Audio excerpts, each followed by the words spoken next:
Hello everyone, অনেক দিন ধরেই চিকেন বিরিয়ানি খেতে খুব ইচ্ছে করছিল আমার আর আমার বরের।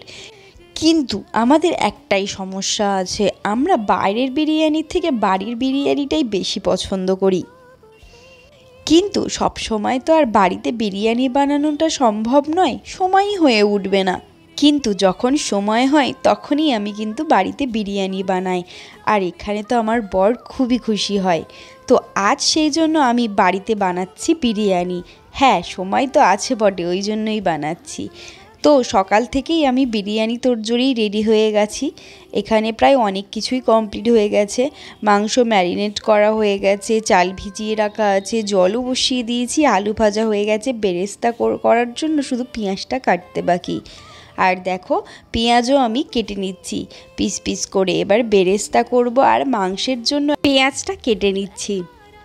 আর আমার চ্যানেলে পুরো ভিডিওটা বিরিয়ানি কিভাবে বানিয়েছি সেটা দেখার জন্য অবশ্যই আমার চ্যানেলে গিয়ে বড় ভিডিওটা কিন্তু দেখো। বিরিয়ানি বানিয়েছি সেটা পুরোটাই ওখানে দেখিয়েছি, তো অবশ্যই কিন্তু ওখানে গিয়ে বড় ভিডিওটা দেখে এসো। দেখো, এদিকে আমার বেরেস্তা ভাজাও হয়ে গেছে আর আমি চিকেনের জন্য পেঁয়াজটা ভাজছি। দেখো, তারপর চিকেনটাও দিয়ে দিয়েছি কষা করার জন্য। তো আজকে চিকেনের পিসটা একটু বড় বড়ই নিয়ে এসেছিলো, তো ওই জন্য কড়াইতে করতে কিন্তু একটু অসুবিধাই হচ্ছিল।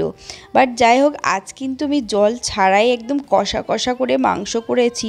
অন্য সময় আমাদের একটু গ্রেভিটা একটু বেশিই হয়ে যায়, আজ একটু শুকনো শুকনো খেতে ইচ্ছা করলো, ওই জন্য একটু ড্রাই করে করলাম বিরিয়ানিটা।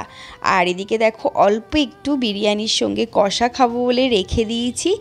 আর ওদিকে আমার বর এসে লাস্টের দিকে একটু হেল্প করেছে, সেটা হচ্ছে ও বিরিয়ানিটা সাজিয়ে দিয়েছে।